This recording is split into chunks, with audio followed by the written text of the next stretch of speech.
أعوذ بالله من الشيطان اللعين الرجيم بسم الله الرحمن الرحيم الحمد لله رب العالمين والصلاة والسلام على أشرف الأنبياء والمرسلين سيدنا أبي القاسم محمد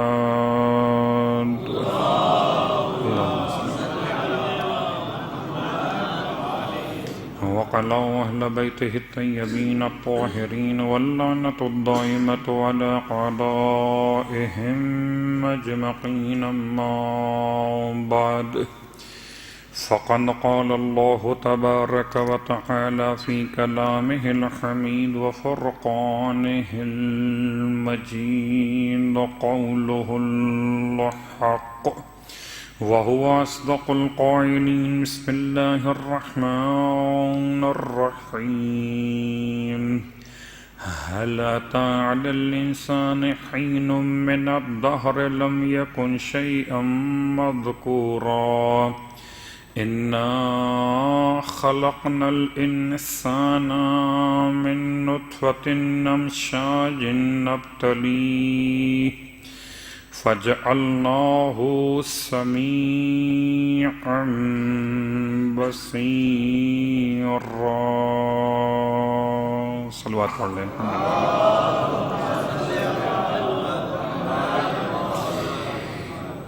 تمام تعریفیں اس خدائے بزرگ و برتر کے لیے جس کی رحمتوں کے نتیجے میں رات کو سوئے بھی تھے صبح کو بیدار بھی ہوئے، اور تمام ہدیہ درود و سلام ان ازواج مقدسات کے لیے کہ جن کی محبت کے ساتھ رات میں سوئے بھی تھے اور جن کی محبت کو لیے ہوئے آج بیدار بھی ہو گئے۔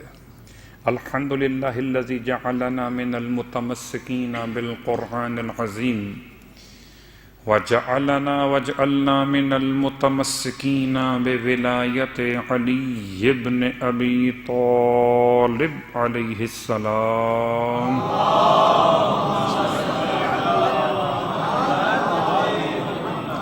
وجعلنا وإياكم إن شاء الله من الطالبين بثأر الحسين مع وليه الإمام المهدي من آل محمد عليهم السلام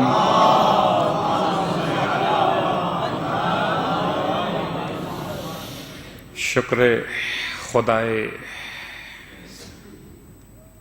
رحمان الرحیم کہ اس نے ماہ مبارک رمضان کی یہ راتیں نصیب کی کہ محبت اہل بیت کے ساتھ اور روزوں کی ہمت اور طاقت کے ساتھ تلاوت قرآن کے شوق اور ذوق کے ساتھ درس تفسیر قرآن میں شرکت کر رہے ہیں۔ خدا مجھے اور آپ کو قرآن کے عاشقوں میں شمار کرے۔ خداوند عالم روز قیامت شکایت قرآن سے مجھے اور آپ کو محفوظ رکھے۔ جب قرآن فریاد کرے گا کہ خدایا اس امت نے مجھے چھوڑ دیا، تو خدایا اس دن مجھے اور آپ کو قرآن سے محبت کرنے والوں میں شامل فرمائے۔ تلاوت قرآن کی ذمہ داری کے ساتھ ساتھ ایک جملہ آپ کی خدمت میں اور بیان کر دیا جائے کہ بسا اوقات انسان قرآن مجید کو اس لیے تلاوت نہیں کر پاتا کہ وہ یہ خیال کرتا ہے کہ اس کو تلاوت صحیح نہیں آتی، کہ اگر وہ تلاوت کرے گا تو اس سے غلطی ہو جائے گی۔ بہت سے مرتبہ ایسا ہو بھی جاتا ہے کہ آیات کے زیر و زبر، پیش اور جزم سمجھ میں نہیں آتے، یا کبھی ایسا بھی ہو سکتا ہے کہ انسان اپنے اردو زبان کے اعتبار سے الفاظ کچھ اور ذہن میں بٹھائے ہوئے ہو اور عربی الفاظ اس کی زبان سے ادا نہ ہو پا رہے ہوں۔ تو ایسی صورت میں کیا کرنا چاہیے؟ پہلی بات تو یاد رکھیے، مجھے اور آپ کو، ہم سب کو چاہیے کہ ہم قرآن کو سیکھیں، کہ سیکھنا بھی عبادت ہے۔ یہاں خود سیکھیں یا کوئی عالم سکھائے، مر جائیں گے تو حضرت مولائے متقیان علی ابن ابی طالب علیہ السلام کی محبت میں چاہے یہاں قرآن کلاس میں آئیے کہ نہ آئیے، مگر مرنے کے بعد تو ایک قرآن کلاس قبر میں ہونے والی ہے۔ اہل بیت کے چاہنے والوں کے لیے نہ یہاں چھٹی ہے اور نہ وہاں چھٹی ہے۔ یاد رکھیے گا، یہاں اپنے اختیار سے، اپنے اعتبار سے آئیے، اور وہاں پر جب پہنچیے گا انشاءاللہ تو اللہ کے رسول کا فرمان ہے کہ قبر میں مومن کو قرآن کی تعلیم دی جائے گی، ایک ایک آیت اسے پڑھائی جائے گی۔ اور میں سوچتا ہوں کہ واقعاً یہاں تو مجھے عربی زبان نہیں آتی، مگر جیسے ہی انتقال ہوگا میری زبان عربی زبان میں تبدیل ہو جائے گی۔ اس لیے میرے سرہانے بیٹھے ہوئے مومن مجھ سے کہیں گے اسمع افہم، یا فلان ابن فلان سن اور سمجھ، اے شخص سے فلان جو فلان کا بیٹا ہے، حل آتاک الملکان المقربان الرسولان من عند اللہ تبارک و تعالی وسألک ربک، سوال تجھ سے کریں گے دو آنے والے فرشتے خدا کے مقرب، تجھ سے پوچھیں گے رب کے بارے میں، رسول کے بارے میں، کتاب کے بارے میں۔ تو عربی میں تلقین ہو رہی تھی، اگر مجھے عربی نہ آ رہی ہوتی تلقین بیکار ہو جاتی۔ تو کوئی تو ایسی برکت ہوگی کہ نہ انگلش میں، نہ اردو میں، نہ فارسی میں، نہ اپنی مادری زبان میں تلقین ہوگی، تو ختمی مرتبت کی زبان میں۔ صلوات پڑھیں محمد وعلیہ۔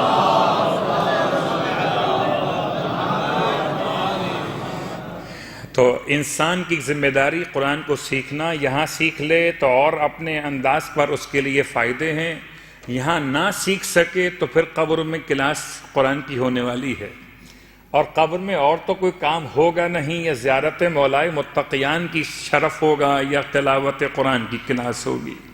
اور کہا جائے گا مومن سے قرآن کی ایک ایک آیت پڑھتے جاؤ اور ایک ایک درجہ بلند ہوتے جاؤ، اور جتنی آیات قبر میں سکھائی جائیں گی اتنے درجات مومن کے قبر میں بلند ہو جائیں گے۔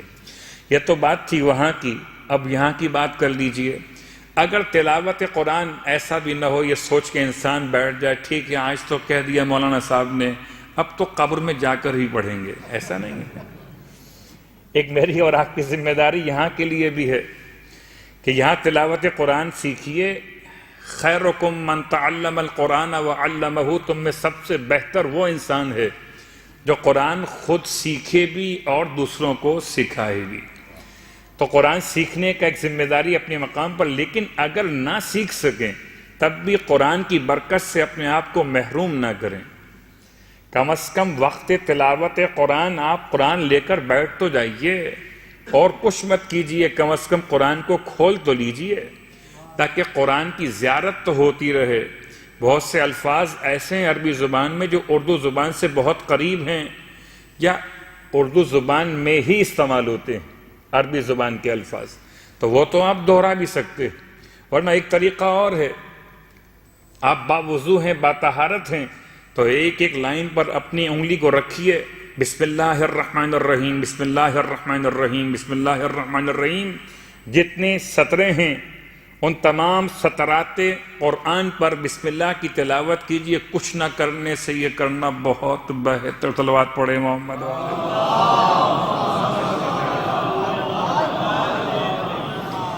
اس کا ایک فائدہ تو ثواب کا حصول ہے، اور ایک فائدہ مومن کی عزت و آبرو کا محفوظ ہو جانا۔ اب مجھے بتائیے، میں آپ کو دیکھ رہا تھا کہ آپ قرآن لیے بیٹھے ہوئے ہیں اور آپ انگلی رکھ کے کچھ پڑھ رہے ہیں، میں سمجھ رہا تھا کہ آپ قرآن پڑھے ہوئے ہیں۔ اگر آپ قرآن کو ہاتھ نہ لگاتے، سب قرآن پڑھ رہے ہوتے اور آپ الگ بیٹھے ہوتے، یہ سوچ کر کہ مجھے تو قرآن پڑھنا آتا نہیں ہے لہٰذا میں قرآن کو کیوں اٹھاؤں، تو وہ بہتر تھا یا یہ بہتر ہے کہ آپ نے قرآن کو اٹھایا، قرآن کو کھولا، قرآن کی زیارت کی، اور پھر آیتیں جو تلاوت کر سکتے تھے ان کے ماں سوا آپ نے بسم اللہ الرحمن الرحیم کو ہر آیت پر دہرانا شروع کر دیا کہ خلاصہ قرآن سورہ الحمد، اور خلاصہ الحمد بسم اللہ الرحمن الرحیم ہے۔ یہ تو بات تھی اس اعتبار سے کہ ذمہ داری ماہ مبارک رمضان میں ایک مومن کا سوال بھی کہ اگر عربی زبان کے بجائے ہم اردو میں ترجمہ پڑھ لیں تو کیا کفایت کرے گا؟ صلوات پڑھیں محمد علیہ۔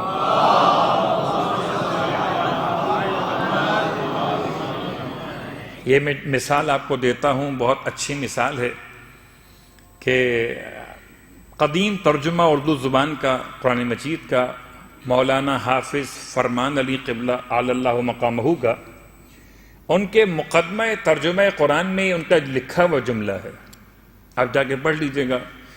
وہ کہتے ہیں بڑی مشکل ہے عربی زبان سے اردو زبان میں ترجمے کی ذمہ داری کو اٹھانا، بہت مشکل کام ہے۔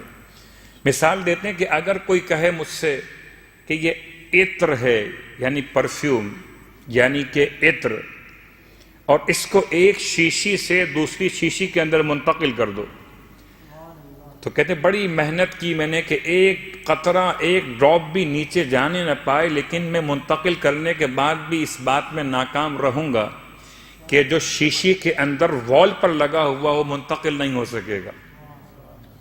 بات یاد رکھیے، انسان اگر چاہتا ہے کہ واقعا ذائقہ محسوس کرے تو ذائقہ تو عربی زبان میں آتا ہے، اور اگر عربی زبان نہ آتی ہو اور یہ سوچ کے پھر اردو میں ترجمہ پڑھ لے کہ خدا تجھے تو اردو آتی ہے، مجھے عربی نہیں آتی تو یہ میرا مسئلہ ہے، مگر تجھے تو اردو آتی ہے نا، میں تیری بات اپنی زبان میں صلوات پڑھے محمد و آل محمد۔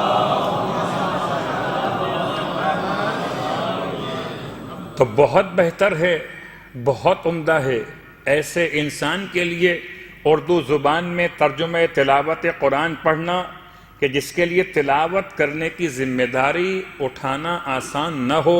اسے چاہیے کہ بجائے عربی زبان کی تلاوت کے اردو زبان کے ترجمے کو تلاوت کر لے، تاکہ اسے کچھ تو سمجھ میں آئے کہ اس کے پروردگار نے اس سے کیا بات کرنی چاہیے۔ تو نہ ہونے سے ہونا بہت بہتر ہوتا ہے، لہذا ایک ذمہ داری۔ اب آئیے، کل میں نے ایک نماز بیان کی تھی، نماز عصر، تو کسی مومن نے سوال کیا اس نماز کے پڑھنے کا فائدہ کیا ہے؟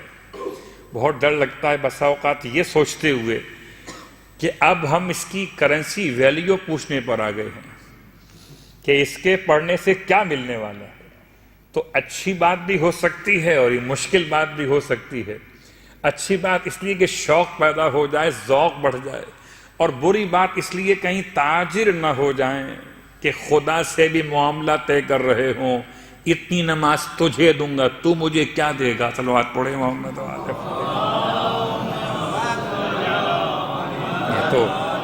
یہ تو امام کے الفاظ ہیں، آپ نے ہزارہا مرتبہ سنے ہیں کہ تاجروں کی عبادت بھی ہے، غلاموں کی عبادت بھی ہے، اور ایک آزاد انسان کی عبادت بھی ہے۔ تو ٹھیک ہے، اپنے مقام پر سوال اہم ہے۔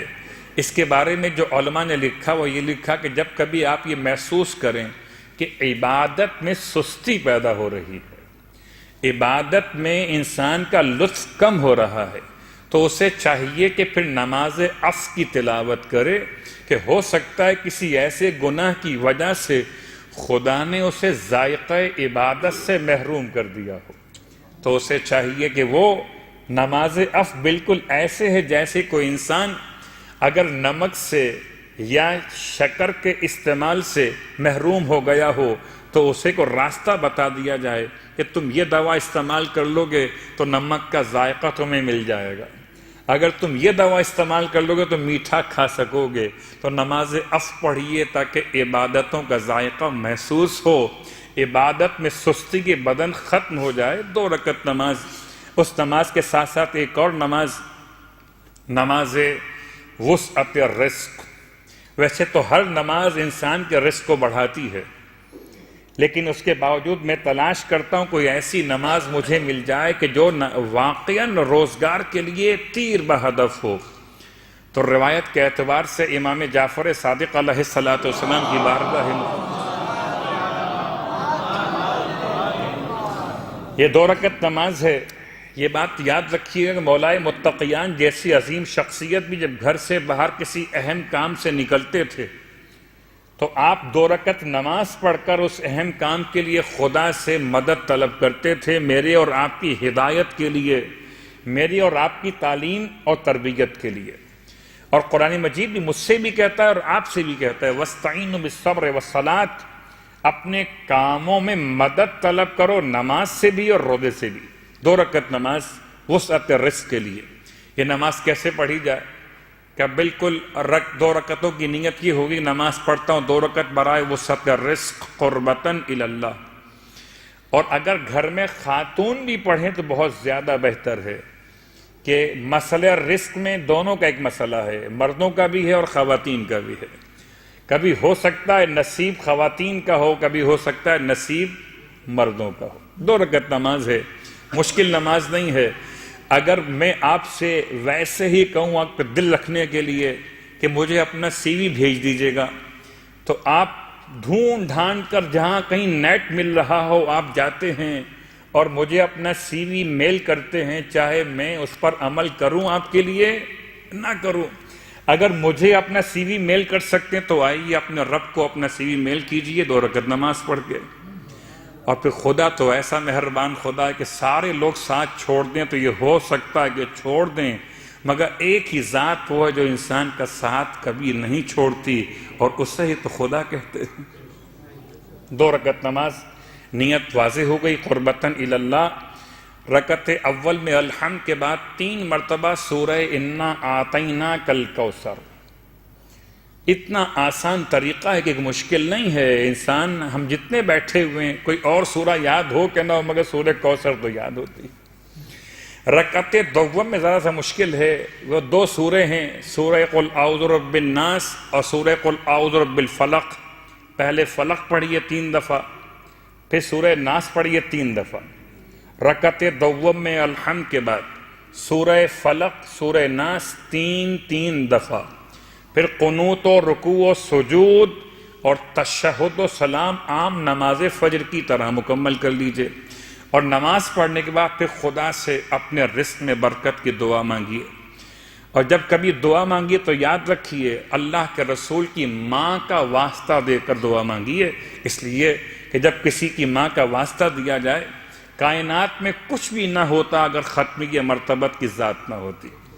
اور ختمیہ مرتبت کو آپ کی ماں کا واسطہ دینا ایک ایسا واسطہ ہے جو انسان اگر مجھے اور آپ کو دے، میری اور آپ کی ماں کا واسطہ، تو شاید ہم سوچنے پر مجبور ہو جائیں کہ اس کے لیے ہم کیا کر سکتے ہیں. یہ ہماری ماں کی قسم ہمیں دے رہا. صلوات پڑھیں محمد و آل محمد.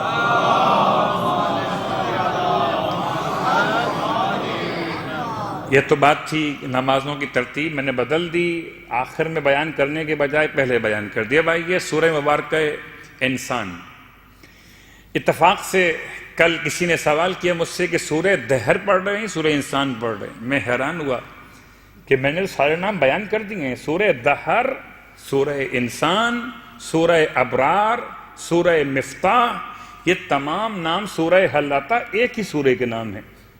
اور یہ سورہ مدینہ منورہ میں نازل ہوا ہے.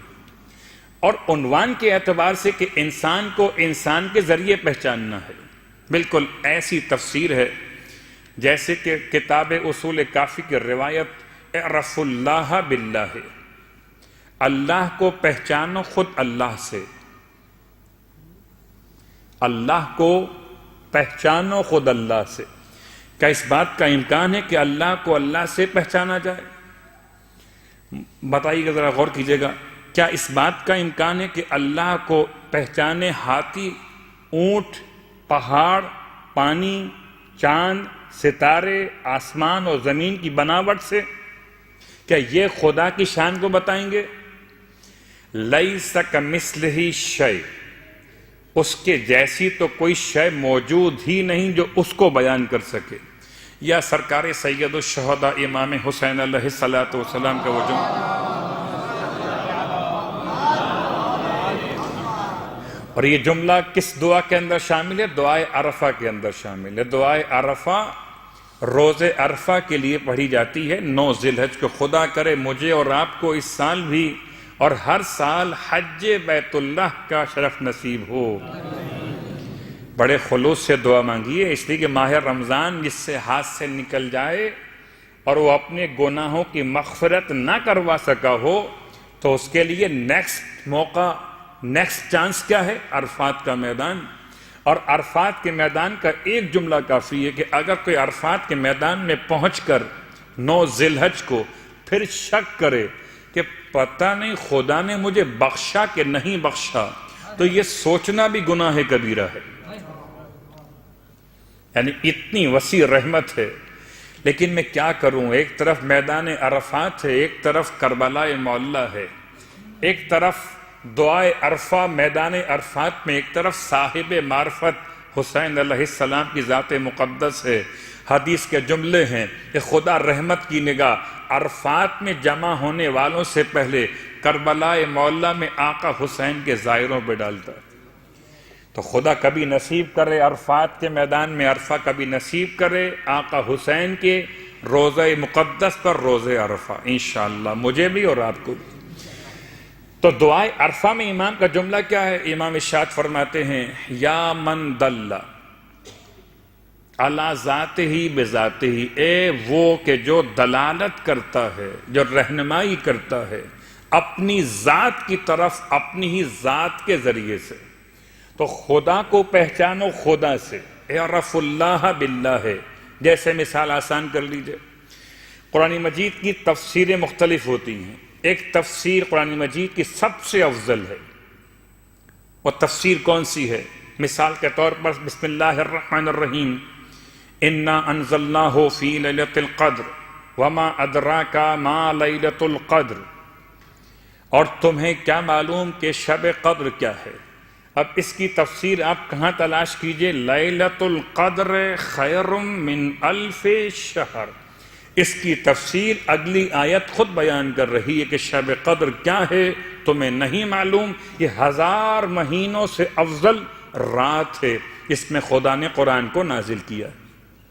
یعنی قرآن کی تفسیر قرآن کے ذریعے کیجئے، سب سے افضل ہے۔ اسی طرح خدا کو خدا سے پہچانیے، سب سے افضل پہچان۔ یا سرکار سید الشہداء کا ایک اور جملہ ارشاد فرماتے ہیں پروردگار کیا کوئی اور بھی ایسی شے ہے کائنات میں جو تیرے نور سے زیادہ روشن ہو کہ جس کے ذریعے سے میں تیری ذات کو پہچان لوں؟ ہے کوئی ایسی شے؟ اللہ اکبر۔ کبھی غور کیجئے، اگر آپ کی جیب سے سکہ کہیں گر جائے یا درہم کا نوٹ کہیں گر جائے، وہاں اندھیرا چھایا ہوا ہو، لائٹ کم ہو، نائٹ بلب جل رہا ہو، تو آپ کیا کرتے ہیں؟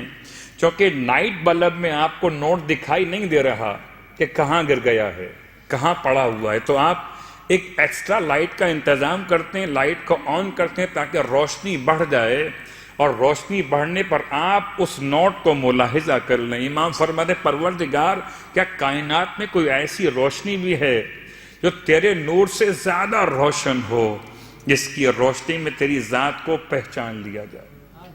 یا من دل علی ذاتہ بذاتہ، یا وہ جملہ جس کو امام نے استعمال کیا، خدا کی کیا کیفیت، خدا کی کیا ماہیت، یا من لا یعلم کیف ہوا الا ہوا، یا من لا یعلم ما ہوا الا ہوا، نہ تو اس کی ماہیت نہ اس کی کیفیت کوئی جان سکتا ہے سوائے خود اس ذات پروردگار کے۔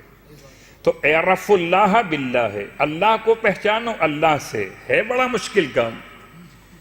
یہ بچوں کا مسئلہ آسان ہے کہ روٹی سے اللہ کو پہچانیں، بچوں کا مسئلہ آسان ہے کہ پانی سے اللہ کو پہچانیں۔ انسان اگر بچپنے کی حالت میں ہو تو یہ آسان ہے کہ انسان ماں باپ کو دیکھ کر خدا کو پہچانے، اور جب ہو جائے منزل تکلیف پر تو خدا کو خدا سے پہچانے۔ یہ کوئی اور ایسی شے ممکن ہی نہیں جس سے خدا کو پہچان لیا جائے۔ اسی انداز سے اعرف الرسول بالرسالت، رسول کو پہچانو رسالت سے، رسول کو پہچانو رسالت سے۔ یہ کیسے ممکن ہے؟ آئیے چھوٹی سی مثال، وہ بہت مشہور زکریا ابن ابراہیم کا واقعہ بہت بار آپ کا سنا ہوا، آئیے ایک بار پھر سماعت کرتے ہیں، شاید کہ اس واقعے کی برکت سے میرے اور آپ کے اور ہمارے اور آپ کے والدین کے درمیان اگر کوئی گنجائش نکل سکتی ہو اور خدمت کی تو نکل آئے۔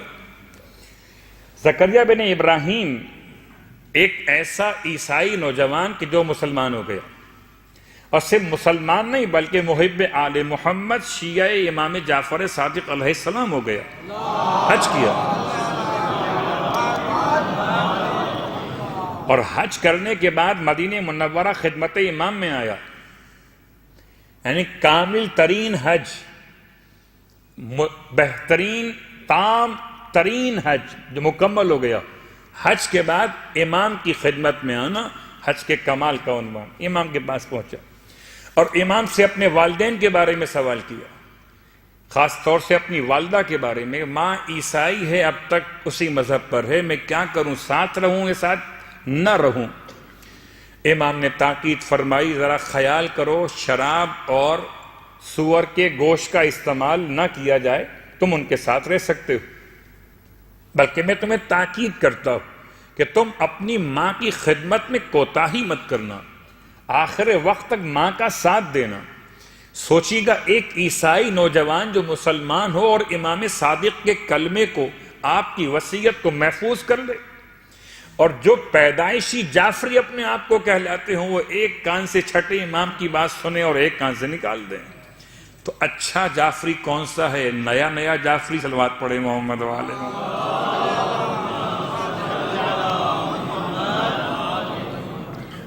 وہ امام کی خدمت سے نکل کر اپنے گھر پہنچا، ماں کی خدمت کی، اور اتفاق ہے ماں بیمار ہو گئی۔ ایسی خدمت کی ماں کی کہ پانی اپنے ہاتھ سے، کھانا اپنے ہاتھ سے، منہ کو دھلانا اپنے ہاتھ سے، کپڑے کا انتظام اپنے ہاتھ سے، اور اس کی خدمت ٹانگیں دبانا ہو کہ سر کی مالش کرنا، جو خدمت ایک بیٹا ماں کی کر سکتا ہے، تمام خدمات۔ ان خدمات کو دیکھ کر خاتون نے سوال کیا، خاتون نے پوچھا، بیٹا بتا تو جب تک میرے مذہب پر تھا ایسا نہیں تھا، ایسا کیا ہو گیا کہ تو ایسا ہو گیا ہے؟ ایسا کیا ہو گیا؟ وہ کہتا ہے کہ مجھ سے فرزند رسول نے تاکید کی ہے کہ میں اپنی ماں کی خدمت کروں۔ فرمایا کیا وہ خود بھی نبی ہیں؟ ماں کہتی ہے کیا وہ خود بھی نبی ہیں؟ بہت غور کیجئے گا، رسول کو رسالت سے پہچانو، کیا وہ خود بھی نبی ہیں؟ گویا وہ شخص کہتا ہے زکریا ابن ابراہیم نبی نہیں ہیں مگر نبی کے جانشین برحق ہیں، تو یہ پیغام خود بتا رہا ہے کہ نبوت کی شان ایسی ہوا کرتی ہے۔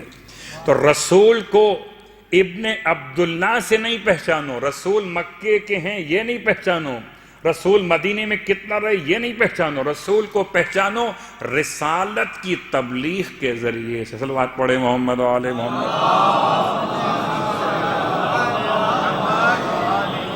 تو اعرف اللہ باللہ وَأَعْرَفُ الرَّسُولِ بِالرِّسَالَةِ وَأَعْرَفُ أُولَى الْأَمْرِ بِالْأَمْرِ بِالْمَعْرُوفِ وَالْعَدْلِ وَالْإِحْسَانِ، اور امام وقت کو پہچانو۔ کس بات سے پہچانو؟ ان کے جو حکم ہیں، ان کے جو پیغامات ہیں، ان کا جو عدل و انصاف کا نظام ہے، اس سے پہچانو۔ اب اگر کوئی امام ہونے کا دعویٰ کرے، جیسے کہ ایسے دعوے ہوتے رہے ہیں، اور ایسے دعوے حتیٰ کہ ایک ایسا دعویٰ بھی جو امام حسن عسکری علیہ السلام کے دور میں یا امام علی نقی علیہ السلام کے دور میں، خاتون نے دعویٰ کر دیا کہ میں زینب بنت علی ہوں، تو آج کوئی دعویٰ کر سکتا کہ میں فلاں ابن فلاں امام مہدی ہوں، پہچانیں گے کیسے؟ شاید بہت سے مقامات پر آپ نے فیس بک پر یا نیٹ پر سرچ بھی کیا ہو اور ایسے افراد کو شاید دیکھا بھی ہو کہ جو خود ساختہ امام مہدی ہونے کا دعویٰ کر رہے ہیں۔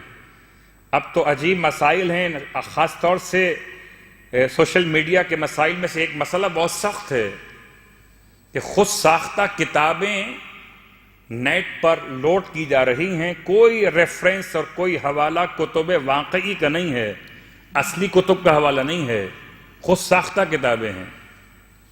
تو خود ساختہ کتابوں کا مطلب کیا کہ جو دل میں آپ کے ہے اسے کتاب کا نام دے دیا گیا۔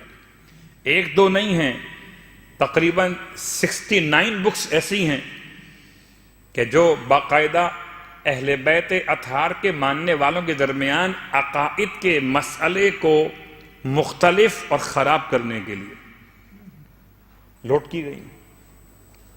خیر ہم کہاں نکل گئے، بات ہو رہی تھی کہ اگر امام کو پہچاننا ہے تو کس سے پہچانو گے؟ امام کو اس سے پہچانو گے کہ امام کے داہنے طرف رخسار پہ تل ہے، امام کو اس سے پہچانو گے کہ امام کی ریش مبارک کیسی ہے، امام کو اس سے پہچانو گے کہ امام کے سر کے بال امامے کے اندر کتنے آتے ہیں، باہر کتنے رہتے ہیں؟ کیسے پہچانیں گے کہ امام کے دوش پر ابا کون سی ہوگی؟ ابا رسول کی ہوگی تو کون سی وہ ابا؟ ہم نے دیکھی نہیں ہے۔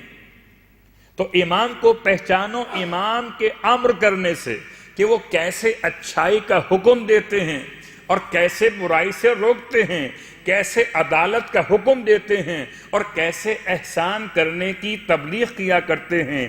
اس لیے اللہ کو اللہ سے پہچاننا، قرآن کو قرآن سے پہچاننا اور رسول کو رسالت سے پہچاننا، امام کو امام کے امر سے پہچاننا اور پھر انسان کو انسان سے پہچاننا۔ ہم اپنی بات کو کل وہاں پر لے آئے آج کی اس گفتگو میں تیسری مجلس کہ انسان کو انسان سے پہچاننا۔ انسان کی پہچان مختلف ہو سکتی ہے۔ کون سی پہچان مختلف ہے؟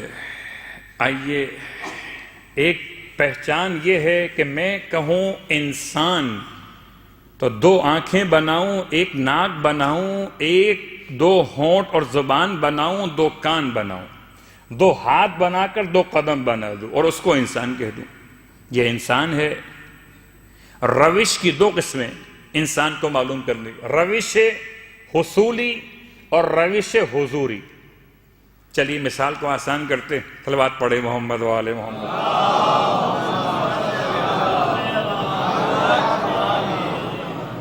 میں نے آپ سے کہا مجھے پانی چاہیے، کیا کہا؟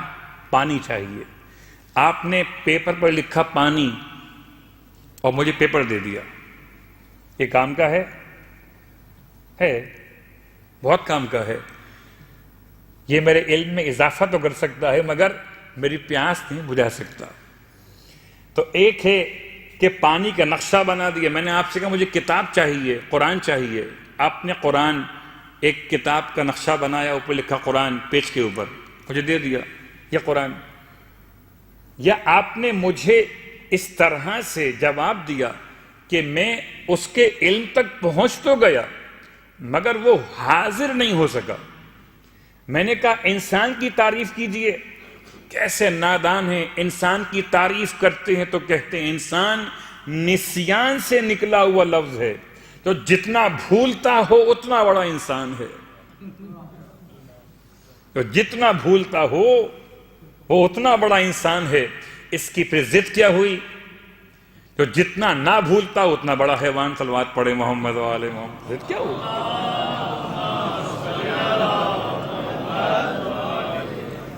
بھائی کبھی کبھار ایسا ہو سکتا ہے کہ انسان اگر اصل سے نہ پہچان سکے ضد سے پہچان لے۔ رات اور دن آپس میں ضد، نور اور ظلمت آپس میں ضد۔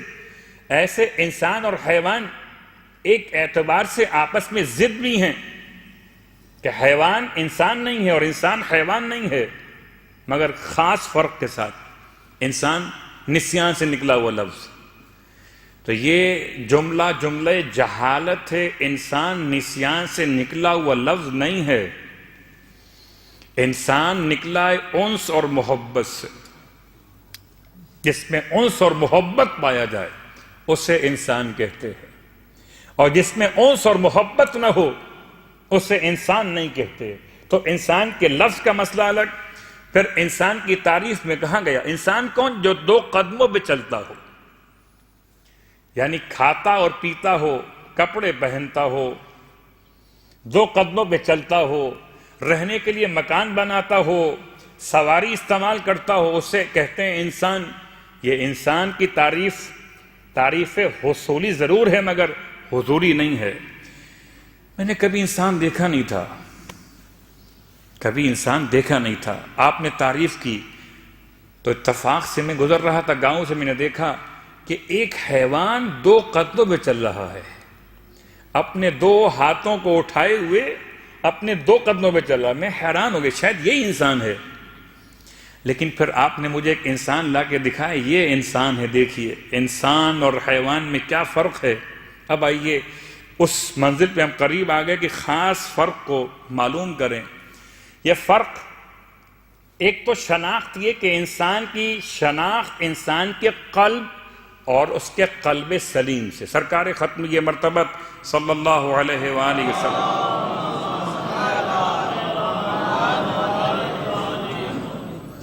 انسان کی پہچان کو بیان کرتے ہوئے انسان کی پہچان یعنی انسان وہ جس کا قلب گواہی دے، اس کا قلب فیصلہ کرے، اچھائی اور برائی کے درمیان، نیک اور بد کے مابین فیصلہ کرے، میزان کر سکے۔ کہتے ہیں وابسہ ابن معبد اسدی نامی ایک صحابی ہے، روایت امام موسی کاظم علیہ السلام سے نقل ہو رہی ہے۔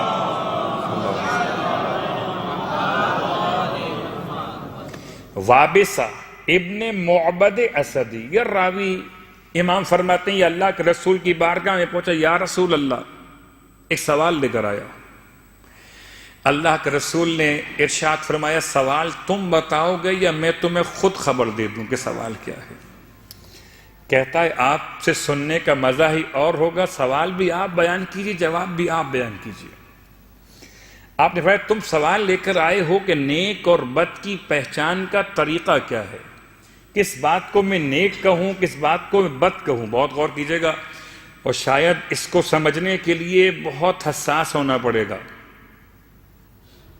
اور اس روایت کو آگے بڑھانے سے پہلے آپ کی شرعی ذمہ داری ہے کہ پورا موقع اور محل بیان کیجیے گا۔ ایسا نہ ہو کہ اس روایت کو پس منظر پیش منظر سے ہٹا کے پیش کیجیے، مشکل ہو جائے گی۔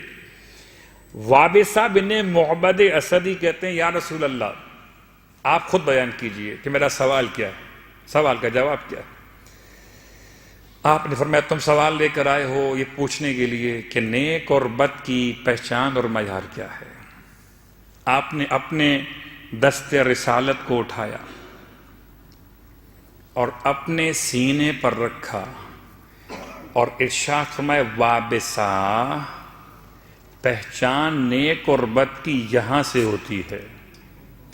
اگر یہ اطمینان کسی کام کے بارے میں انسان کو خبر دے اطمینان کی، اس کا نفس، اس کا دل، سمجھو کہ وہ کام نیکی ہے۔ اور اگر اس کا دل اور نفس یہ خبر دے کہ اطمینان نہیں ہے، اضطراب ہے، تو سمجھو کہ یہ برائی۔ صلوات پڑھے محمد و آل محمد۔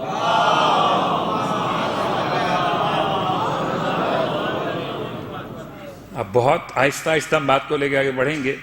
کیا واقعاً ایسا ہے؟ کیا واقعاً ایسا ہے کہ انسان کا دل اگر قلب سلیم ہو تو فیصلہ کرے گا نیکی کیا برائی کیا ہے؟ آپ غور کیجئے کہ اگر نیکی اور برائی کی تعریف اور آسان کرنا چاہیں انسان کو پہچاننے کے لیے، تو جس پر انسان کا قلب مطمئن ہونے کی ہے، مجھے بتائیں سچ بول کر عمدہ ترین غذا کھا کر یا خدا کی بارگاہ میں عبادت کو انجام دے کر یا نکاح کے ذریعے سے اپنی جنسی تسکین کو حاصل کر کے اطمینان ہوتا ہے یا اضطراب ہوتا ہے؟ اور اگر اس کے برخلاف جائیے تو کیا اضطراب ہے یا اطمینان ہے؟ میں یہ دیکھتا ہوں اپنے طور پر کہ میرا نفس مطمئن ہے اگر میں تنہائی اور خلوت میں گناہ نہیں کر رہا، اور میرا نفس مضطرب ہے اگر میں تنہائی اور خلوت میں گناہ کر رہا ہوں۔ تو نفس کا اضطراب و اطمینان فیصلہ کرے گا کہ کیا نیکی اور کیا برائی ہے۔ چلیے آگے چلیے، اس بات کو اور آسان کر لیتے ہیں۔ بہت مشہور روایت حشام ابن عمرو، یہ صحابی ہیں امام موسی کاظم علیہ السلام کے۔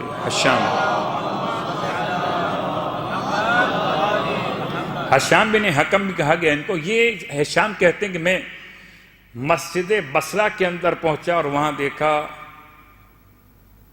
کہ عمرو ابن ابو عبیدہ بیٹھے ہوئے ہیں اور لوگوں کو درس دے رہے ہیں، تو میں ان کے قریب جا کے بیٹھ گیا۔ یہ پورا واقعہ ساتویں امام نے خود حشام سے پوچھا کہ بتاؤ تمہارے ساتھ کیا معاملہ پیش آیا تھا، اور حشام نے پورا واقعہ امام کی بارگاہ مقدس میں اپنی زبان سے بیان کیا۔ بصرہ کی جامع مسجد، اور اس مسجد میں عمرو ابن ابو عبیدہ کا بیٹھے ہوئے درس دینا۔ حشام پہنچ گئے، حشام نے اپنے چہرے پہ نقاب ڈالا ہوا۔ عرب میں یہ طریقہ رائج تھا کہ لوگ نقاب ڈالتے تھے، آج کل تو خواتین نقاب ڈالنے بڑا مشکل ہے، اس زمانے کے مرد نقاب پہنتے تھے، وہ الگ موضوع ہے۔ وہ کیوں پہنتے تھے وہ الگ عنوان بن جائے گا۔ مبرقہ، برقع پہننے والا، نقاب ڈالنے والا۔ تو یہ شاید کہ گرمی کی شدت کی کمی کی بنیاد پر کہ گرمی کم ہو جائے، یا اپنے آپ کو پوشیدہ کرنے کے اعتبار سے، جیسے آج کل لوگ پہنتے ہیں میڈیکل ماسک ڈسٹ کے علاقے میں کہ انسان کا یہ حصہ چھپا ہوا ہوتا ہے، تو بس اوقات میڈیکل ماسک پہننے سے انسان کی پہچان اتنی آسان نہیں ہوتی. تو اب یہ پہنے ہوئے ہیں، سمجھ لیجئے آج کے دور میں میڈیکل ماسک پہنے ہوئے، اور اب کہتے ہیں میں مسافر اجنبی، مجھے بھی سوال کرنا ہے. آپ سب کے سوالات کے جوابات دے رہے ہیں، ماشاءاللہ آپ فقیہ اور عالم آدمی ہیں. کب پوچھیے، کب بتائیے اللہ نے انسان کو آنکھیں دی ہیں، بلکہ الفاظ یہ تھے کہ آپ کی آنکھیں ہیں. جی عجیب سوال کیا ہے. کوئی مجھ سے آ کر پوچھے نقوی صاحب آپ کی آنکھیں ہیں، تو میں حیران ہو کے پوچھوں گا خیریت تو ہے؟ کیا روزہ زیادہ لگا ہوا ہے؟ آنکھیں پوچھ رہے میری، تو ابھی ناراض ہوئے؟ کیا سوال کرتے ہو؟ آنکھیں بھائی سوال کا جواب دینا ہے، ناراض نہیں ہونا ہے. آنکھیں بالکل ہیں. اس سے کرتے کیا ہیں؟ اب آنکھوں سے چائے تو گرم نہیں ہوتی. آنکھیں دیکھنے کے لیے ہیں، رنگ کے فرق کے لیے ہیں، دوست دشمن کی پہچان کے لیے ہیں، پڑھنے کے لیے ہیں. بیان کیا ابو عبیدہ نے، پھر سوال کیا آپ کے کان ہیں، آپ کے ہاتھ ہیں، آپ کی زبان ہے، یہ سب کے کام بتائیں، یہ سب کے کام بتائیں. میں روایت کو خلاصے میں لے کے آ رہا ہوں، اور یہ بہت بار روایت بیان ہو چکی ہے. مجھے صرف انسان کی پہچان کے اصلی عنوان پہ جانا ہے. ابو عبیدہ سب سوالات کے جواب دے چکے، تو آخر میں ہشام نے پوچھا آپ کے دل بھی ہے؟ اتنے زیادہ سوالات کے جوابات دے کر ابو عبیدہ پریشان ہو چکے تھے کہ تنگ آ کر ہاں بھائی دل بھی ہے. اچھا دل کا کام کیا ہے؟ کہ دل کا کام یہ کہ جب کبھی اعضاء و جوارح یعنی حواس سے خمسہ سے آنے والی رپورٹس پر اطمینان نہیں ہوتا.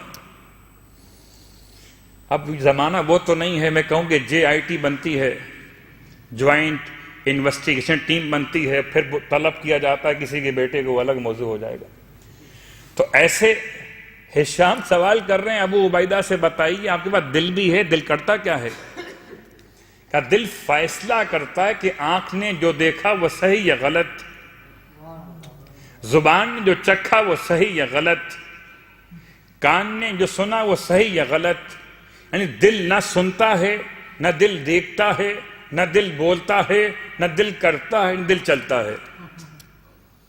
لیکن ان پانچوں حواس سے جو آتی ہیں معلومات، ان پر یہ انویسٹیگیشن کرتا ہے، پھر فیصلہ کرتا ہے.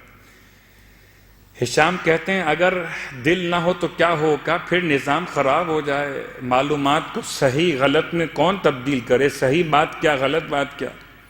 ہشام کہتے ہیں سوچئے، ذرا سوچئے، اگر خدا نے ایک بدن کو دل کی ہدایت کے بغیر نہیں چھوڑا تو پورے جہان کو امام کے بغیر کیسے چھوڑ دیا؟ جیسے دل.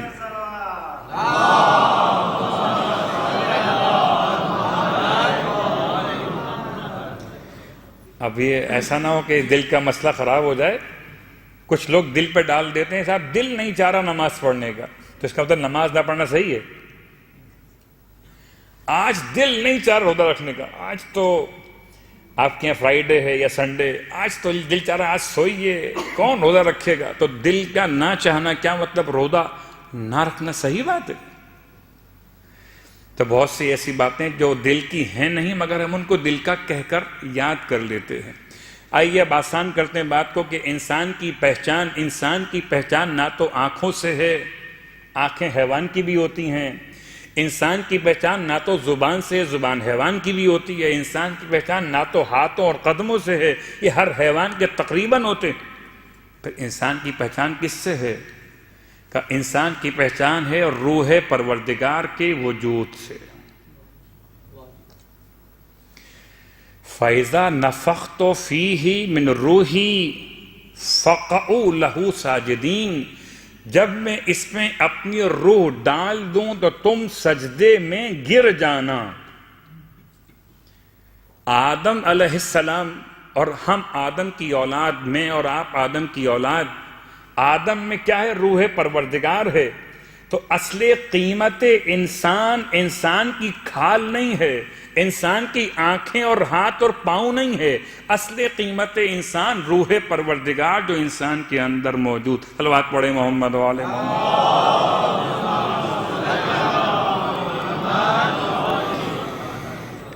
اسی لیے پروردگار کہتا ہے اِنَّا خَلَقْنَا الْإِنسَانَ مِن نُطْفَةٍ أَمْشَاجٍ نَبْتَلِيهِ فَجَعَلْنَاهُ سَمِيعًا بَصِيرًا۔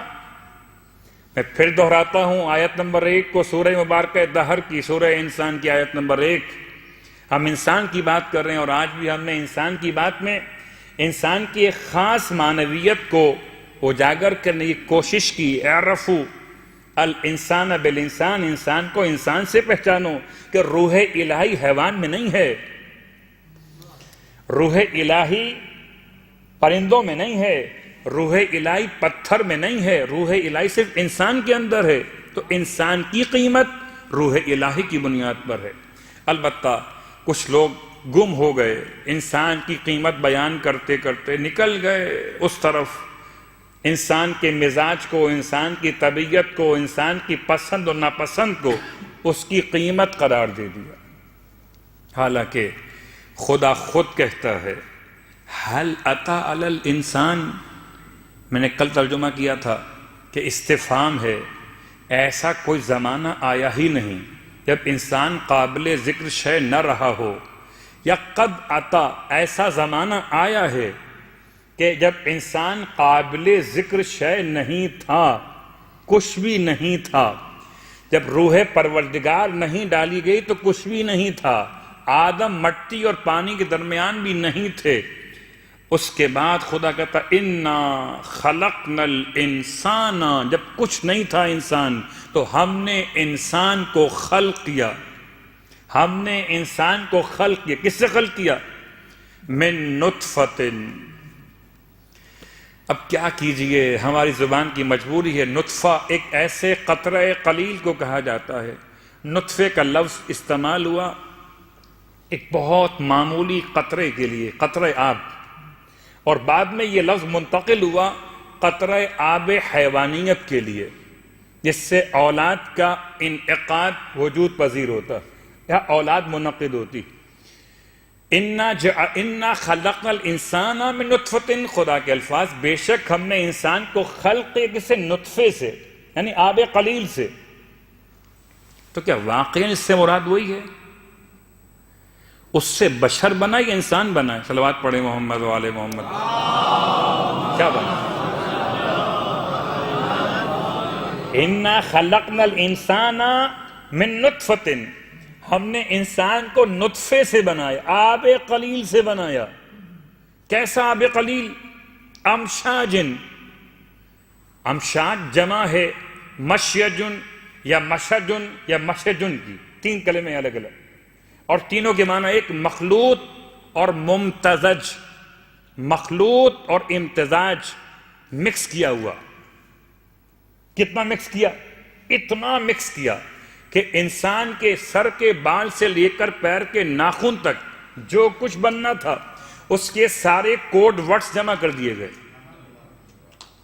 آنکھیں کیسے بنیں گی، دل کیسے بنے گا، زبان کیسے بنے گی، ایک قطرہ، یہ قطرہ کہوں یا نقطہ کہوں، من نطفۃ امشاج نبتلیہ۔ لوگ کہتے ہیں کہ ترجمہ کرو، یہاں اللہ کہتے ہیں ہم نے انسان کو آزمایا نہیں، آزمایا نہیں۔ یہاں ترجمہ کیا ہے؟ ابتلا۔ ابتلا کا مطلب تبدیل کرنا۔ پہلے جمع و خون بنایا، پھر گوشت کا لوتھڑا بنایا، پھر گوشت کے لوتھڑے پر ہڈیوں کا لباس، ہڈیوں کے لباس پر پھر کھال، اور پھر آخر میں ایک نئی شکل میں انسان بنا دی۔ صلوات پڑھے محمد و آل محمد۔ یہ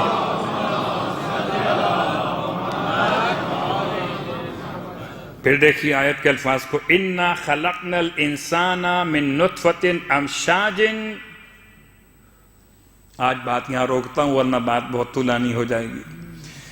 ایک نطفہ، اس سے ایک قطرے سے پروردگار نے انسان بنایا، انسان بنایا۔ اور انسان جب بنایا تو قطرہ کیسا ہے؟ اس قطرے میں ساری قدریں شامل کی گئیں.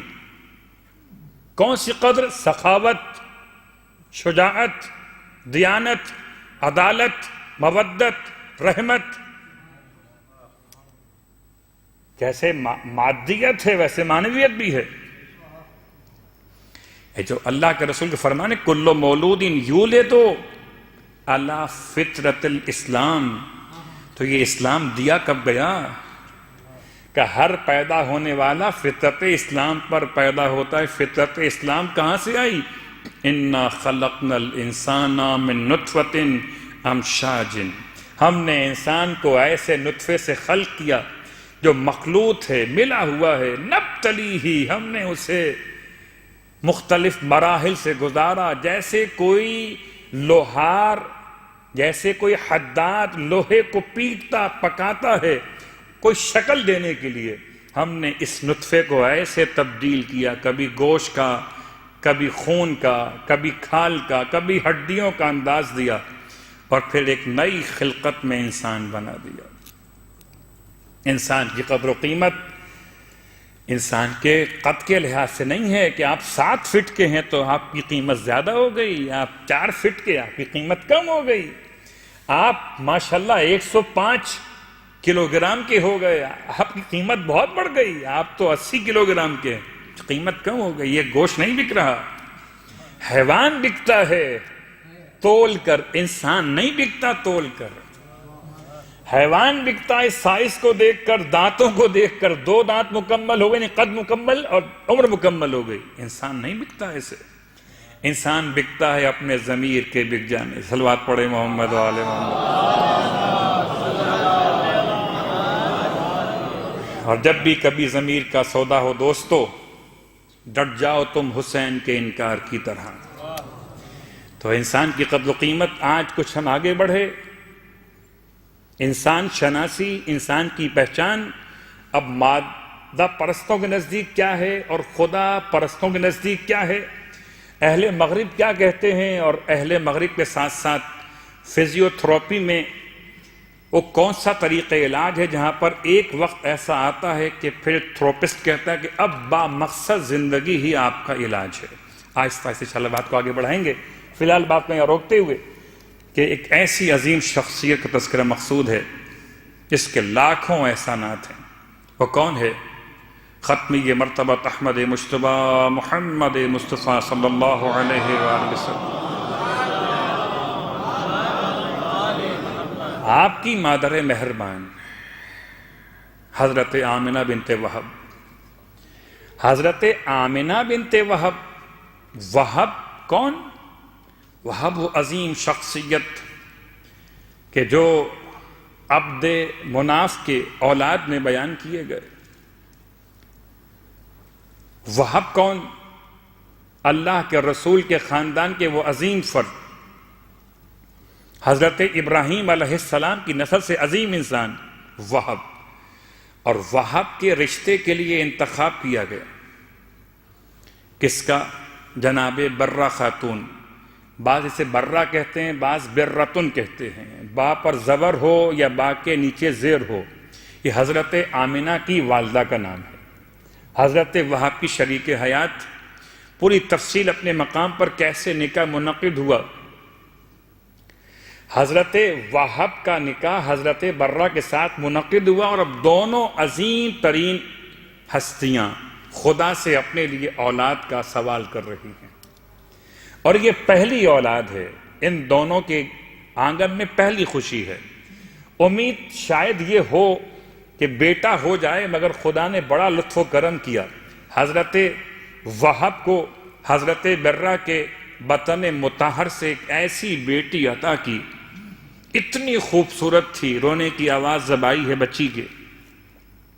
حضرت وہب نے سوال کیا کہ کیا پروردگار نے دعا قبول کی؟ ہاں بیٹی عطا ہوئی ہے. کہ ہمارے پاس لائیے. جب کپڑے میں لپیٹ کر بیٹی کو دیا گیا برہ کی جانب سے، تو جناب وہب نے بچی کو آغوش میں لیا. آغوش میں لے کر چہرے پر دیکھا، بوسے لیے. برہ کہتی ہیں کہ اس کا نام کیا تجویز کیجیے گا؟ کہتے ہیں یہ اتنی خوبصورت ہے کہ اس کا نام اس سے اچھا اور نہیں، آمنہ کہیے۔ یہ نام کا انتخاب حضرت وہب کے الفاظ ہیں۔ وہب کون؟ آپ کے والد، آپ کے والد نے آپ کا نام آمنہ رکھا۔ اور حضرت آمنہ آغوش مادر میں، آغوش پدر میں، کیا خوبصورت ترین شخصیت کائنات کی، اتنی حسین شخصیت کائنات کی کہ آہستہ آہستہ بچپن گزرنا شروع ہوا۔ عرب کے ایسے ماحول میں جہاں بیٹیاں ہونا عیب ہوتا تھا، لوگ بیٹیوں کی خبر سن کر روتے تھے، سر چھپاتے تھے، منہ چھپاتے تھے، وہاں جناب وہب نے اپنی بیٹی کا نام آمنہ رکھا، اور خوشی میں 2 دن تک اہل مکہ کو کھانا کھلایا گیا۔ گویا جیسے لوگ بیٹوں کے لیے خوشی مناتے تھے، حضرت وہب نے ایسے اپنی بیٹی آمنہ کی آمد پہ خوشی منائی ہے۔ لاکھوں سلام اور لاکھوں درود ہوں اس عظیم شخصیت پر جسے خدا نے منتخب کرنا ہے۔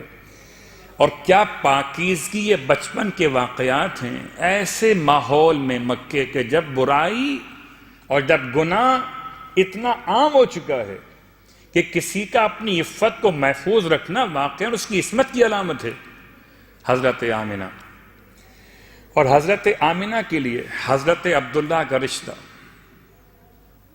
حضرت عبداللہ ابن عبد المطلب، عبد المطلب کے بیٹے جناب عبداللہ۔ ایک مرتبہ آپ کی پیشانی پر نبوت کا نور چمکتا تھا ختمی مرتبت کے باپ ہونے کی حیثیت میں۔ ایک مرتبہ یہودیوں نے آپ کو اکیلے پا کر چاہا کہ آپ پر حملہ کر کے شہید کر دیں۔ اس وقت جناب وہب اتفاق سے وہاں پہنچ گئے، اور وہب نے بڑا بھرپور انداز سے مقابلہ کرتے ہوئے عبداللہ کی جان بچائی۔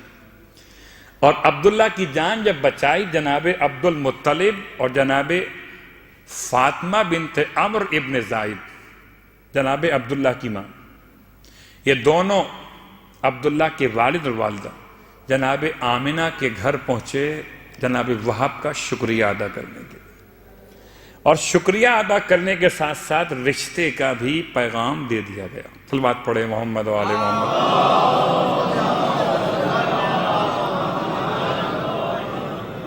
تو شکریہ بھی ادا کرنا ہے اور پیغام بھی رشتے کا دے دیا۔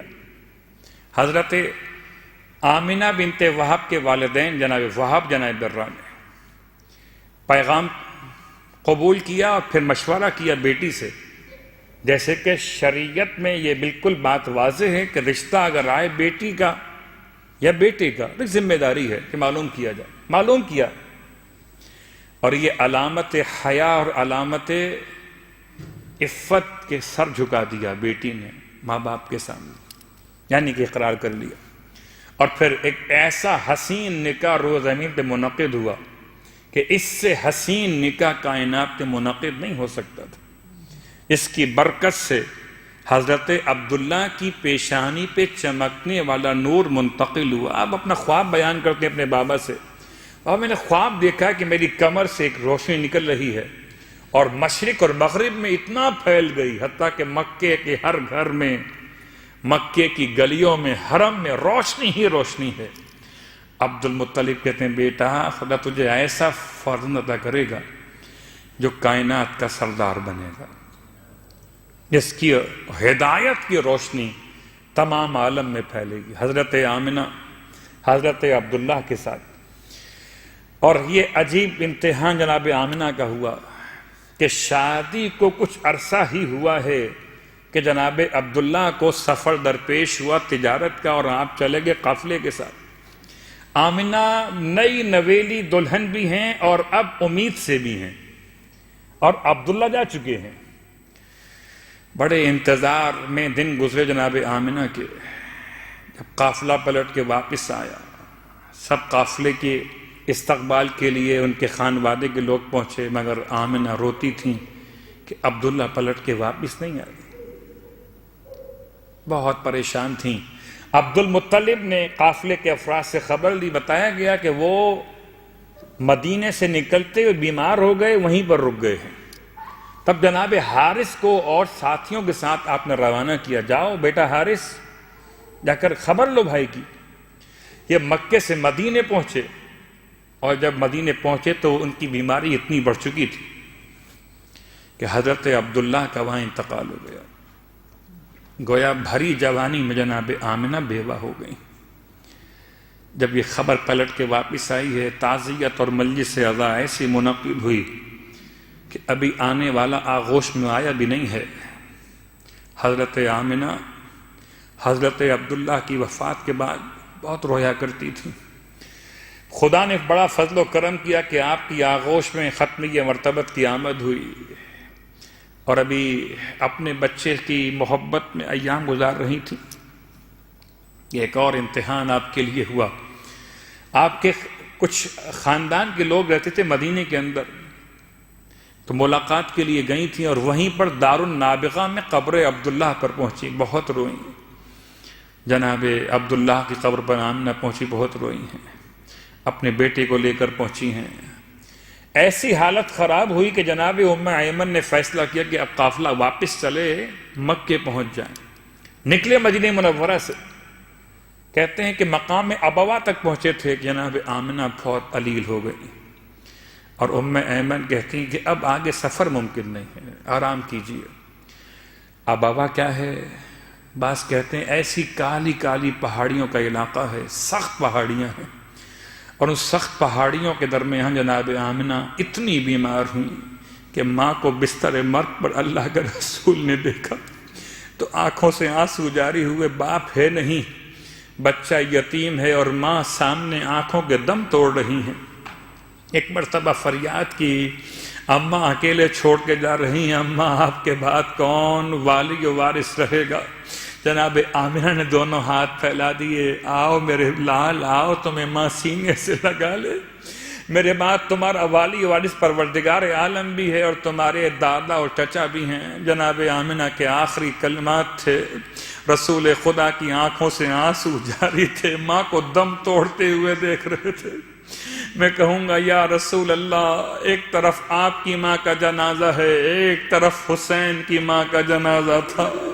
اور فرق اتنا ہے جب حسین روئے تو سیدہ کے بندے کفن ٹوٹ گئے، ہاتھ بلند ہوئے، اس لیے کہ حسین رو کر کہتے تھے بابا ہمیشہ تو ماں سینے سے لگاتی تھی، ہمیشہ تو ماں بازو پھیلا دیا کرتی تھی، آج ماں جواب نہیں دے رہی، حسین روتا ہے. ارے بندے کفن ٹوٹ گئے، ہاتھ بلند ہوئے، اور ادھر سینے سے ماں کے لپٹ کے رونا شروع کیا. منادی غیب نے آواز دی ابو الحسن اب بچے کو جدا کر لیجئے، کائنات میں کوہرام مچ گیا. میرا مولا آگے بڑھا، روتے ہوئے حسین کو ماں کے سینے سے جدا کیا. بس میں کہوں گا یا مولا حسین، اے آقا و سردار، آپ ماں کے جنازے پہ روئے تو بابا موجود تھا، مگر جب رسول خدا ماں کے جنازے پہ روئے تو بابا موجود نہ تھا. ارے کوئی نہ تھا سوائے ام ایمن کے. ادھر ماں کا جنازہ پہاڑی علاقے میں دفن کیا جا رہا تھا اور ادھر جناب فاطمہ زہرا کا جنازہ.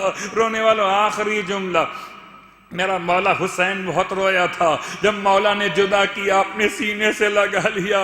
ارے جب جنازہ گھر سے نکالا گیا، کہتے ہیں اتنی غربت تھی جنازے پر، گنتی کے 5 یا 7 لوگ تھے. واہ غربتا وہ حسین کی ماں، یہ مصطفیٰ کی ماں، ابوا کی پہاڑیوں میں رسول کی ماں کا جنازہ.